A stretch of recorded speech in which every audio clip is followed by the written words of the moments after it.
नमस्कार मंडळी, मी आंबेवाला अथर्व तुमचं स्वागत करत आहे नवीन व्हिडिओमध्ये. तर मी आज आलो आहे कोथोड्यामध्ये आत्तेच्या घरी.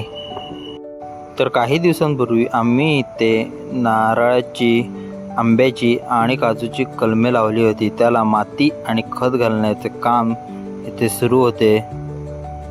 तर आज आंब्याला कलम बांधण्यासाठी मी खडशी काकांना घेऊन आलो आहे.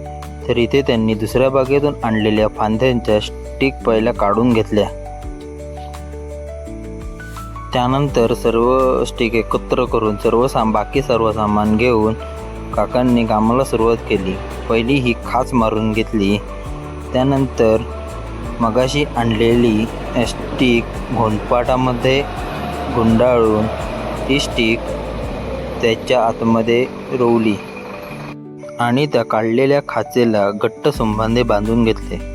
पाऊस पडत असल्याकारणाने त्याला त्या आतमध्ये पाणी जाऊ नये म्हणून मेणाचा वापर करून त्यांनी ते संपूर्ण बांधून घेतले. तर असा होता माझा आजचा पूर्ण दिवस. धन्यवाद.